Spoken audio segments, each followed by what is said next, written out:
जय श्री राम, नमस्कार, आदाब, सत श्री अकाल। मैं संजय द्विवेदी आज बात करना चाहूंगा प्रवर्तन निदेशालय ईडी को क्या ये अधिकार है कि कोई संपत्ति जो वो जब्त करते हैं उसका उपयोग करने का अधिकार है या नहीं?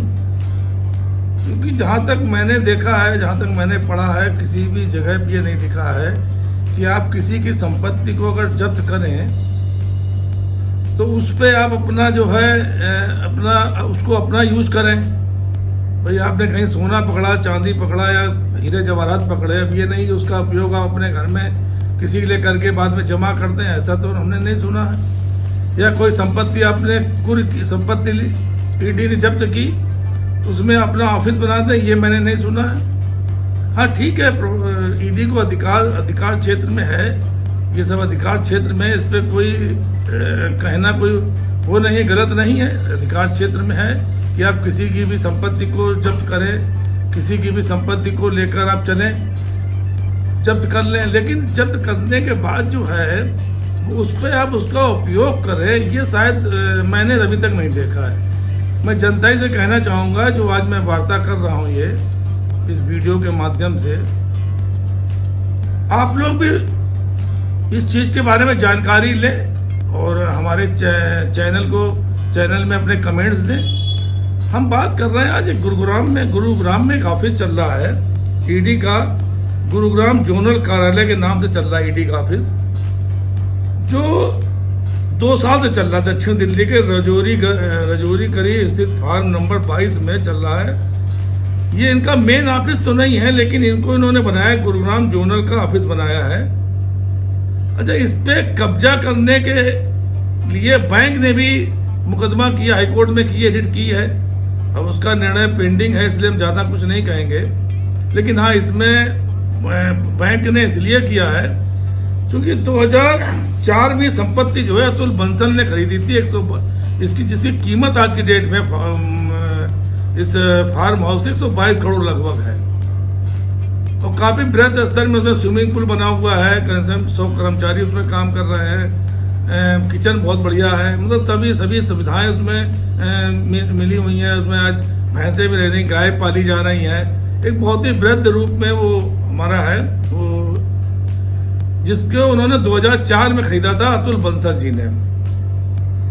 इनके ऊपर कुछ दिक्कतें आई तो उन्होंने बैंकों से कर्ज लिया, तो 111 करोड़ रुपए करीब कर्ज लिया। तो चूंकि बैंक का ये नियम है कि आप कोई भी संपत्तियां जो हैं वो गिरवी रख के आप बैंक लोन ले सकते हैं। उन्होंने इसमें 3 संपत्तियां अपनी रखी थी, जिसमें एक ये भी था, फार्म हाउस भी था, जो 2012 में ये संपत्तियां इन्होंने बैंक के पास गिरवी रख दी थी।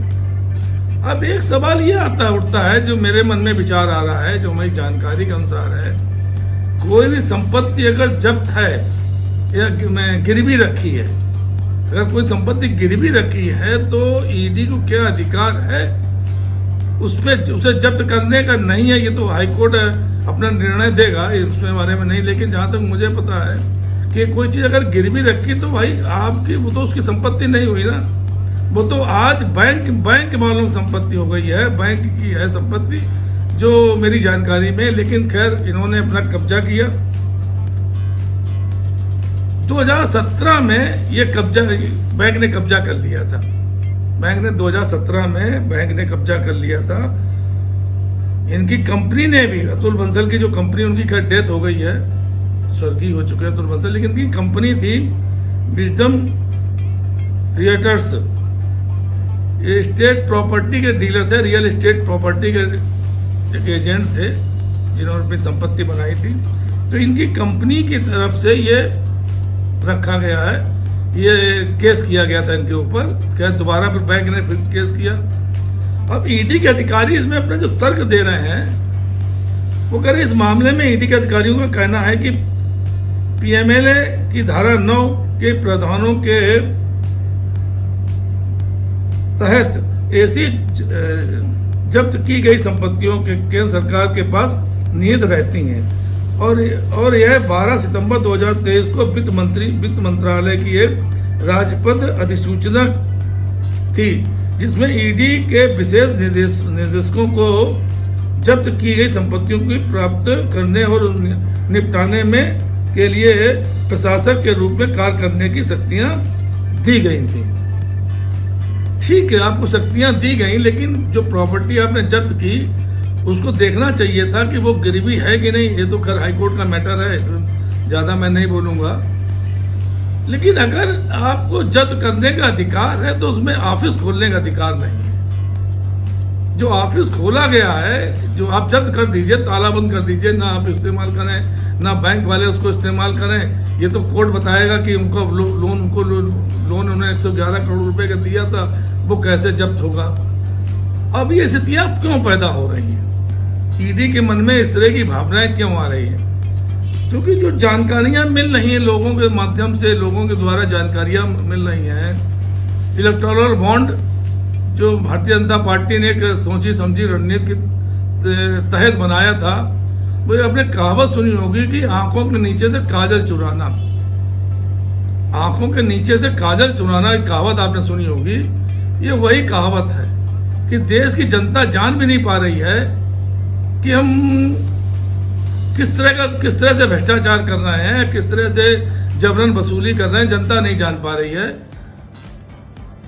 ठीक है, जनता जानेगी, जब समय आएगा तो जनता को भी पता चलेगा। ये जनता से मैं अपील भी कर रहा हूं इस बात की कि कम से कम देश की जो राजनीति जो चल रही है, आज व्हाट्सएप माध्यम है, ट्विटर माध्यम है, फेसबुक है, तमाम ऐसी हमारी चीजें हैं जिनके माध्यम से आप जानकारी एकत्रित करें। कम से कम ये देखें जो सरकार चल रही है देश में, वो कितना ज्यादा जो हमारी मध्यम वर्ग है, किसान है, गरीब है, आदिवासी हैं, इनके लिए कितना कार्य कर रही है।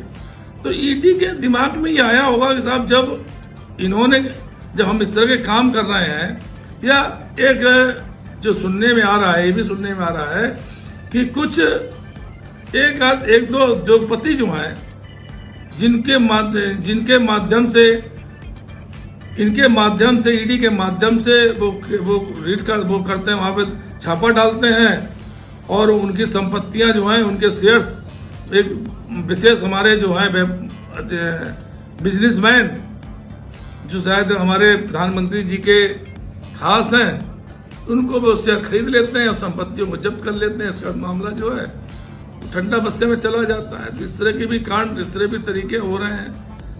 लेकिन मैं आज इस वीडियो के माध्यम से एक बात कहना चाहूंगा ईडी के अधिकारियों से कि अगर आपने संपत्ति जब्त की है, आपको अधिकार है, क्योंकि आपको संपत्ति अधिकार करने का ये इसमें आदेश मिला था, तो आप संपत्ति जब्त कर लीजिए। लेकिन उसमें अपनी कारें, जो आपने जब्त की गई कारें आपकी दिल्ली में खड़ी थी, उनको भी आपने पहुंचा दिया। उसमें करीब कुछ कारें तो ऐसी हैं जो 1 करोड़ से ज्यादा कीमती हैं, 50-60 कारें वहां खड़ी करा दी। तो इस तरह की जो कार्य किए जा रहे हैं ईडी के द्वारा, ये शायद तर्क संगत नहीं है। अब हाईकोर्ट इसका फैसला देगा, लेकिन हमारे जो अपना बल बुद्धि विवेक जो कह रहा है, वो इस तरह की कार्रवाई सही नहीं है। क्योंकि आपको सरकार ने अधिकार दिया है, उन अधिकारों का दुरुपयोग, ये अगर संपत्ति जब्त की भी गई है तो इसमें ऑफिस खोलने का कोई मतलब नहीं था। आप तो सरकार में है, सरकार से आप मांग करिए, साहब मुझे गुरुग्राम जोनल कार्यालय खोलना है, उसके लिए मुझे जगह दीजिए, तो आपको जगह देती। अब आप बैंक चूंकि पैसा उनसे लेना है, तो ये मैटर जो है लिंगर ऑन हो गया आज की डेट में। अब कब हाईकोर्ट से फैसला आएगा, कब संपत्तियां छूटेंगी, और कब जो है इसमें कोई निर्णय आएगा। क्योंकि अगर इनको बैंक को अगर इसको नीलाम भी करना है तो उसके लिए भी ऑर्डर कोर्ट से आएंगे। कोर्ट के द्वारा जब ऑर्डर दिए जाएंगे तभी ये संपत्तियां नीलाम हो सकती हैं। लेकिन जो ये चूंकि मनी लॉन्ड्रिंग केस में इन्होंने आरोपी बनाया था अतुल बंसल जी को, तो उसी मनी लॉन्ड्रिंग केस के तहत ही इन्होंने ये संपत्तियां जब्त की थी। तो आज मेरा देशवासियों से अपील है कि इस तरह की जो कार्रवाइयां चल रही हैं या चीजें आ रही हैं, ये तो ऐसा हो रहा है कि जिस तरह से कब्जा करो, तो कब्जा करने वाली जो चीजें हैं ये देश में नहीं होने चाहिए, चाहे सरकारी आदमी हो चाहे कोई और व्यक्ति हो। अगर हम इस तरह से सरकारी अधिकारी या एक डिपार्टमेंट, ईडी डिपार्टमेंट इस तरह संपत्तियों को कब्जा करेगा तो फिर वो माफिया में और फिर हमारे इन ईडी कर्मचारियों में क्या अंतर रहा। ईडी के निदेशक जी से मैं अपील करूंगा कि इस तरह की अगर कोई बात है इसको आप अपने जांच पड़ताल कर लीजिए, देख लीजिए, अपने कागजों को देख लीजिए कि अगर केंद्र सरकार के अधीन संपत्तियां होनी है, इसका मतलब ये नहीं कि साहब उन संपत्तियों को आप उपयोग करेंगे, तो उपयोग करने का अधिकार शायद आपको नहीं है। और इस तरह की जो चीजों से देश में एक जो आपके लिए लोगों में एक अच्छी भावनाएं हैं, जो आपके लिए एक अच्छी मानसिकता है कि नहीं ईडी हमारे लिए सही कार्य करेगी, इस देश में जो भ्रष्टाचार जिस मकसद से आपकी संवैधानिक संस्था बनाई गई थी कि ईडी ऐसा कार्य करेगी कि जिसमें जो लोग भ्रष्टाचार में लिप्त हैं, जो भ्रष्टाचार से हवाला कर रहे हैं, जो पैसा देश से बाहर भेज रहे हैं, देश से अंदर ला रहे हैं, उनके ऊपर आप लोग अपनी कड़ी कार्रवाई करें। इसके लिए जनता आपको धन्यवाद देगी, हृदय से आपको आभार प्रकट करेगी। लेकिन किसी की जो जब्त संपत्ति है उस पे अधिकार, उस पे ऑफिस खोलना शायद ये तर्क संगत नहीं है। ये मेरी अपनी भावना है, बाकी देशवासी हैं, आपका अपना विवेक है, इस पे विचार करें। क्योंकि अगर हमारा वीडियो आप तक पहुंचे तो आप इसको देखें, समझे, इस पे विचार करें और इस तरह की जो चीजें हैं उस पर तुरंत रोक लगे, ये मेरी एक मांग है। जय हिंद, जय भारत।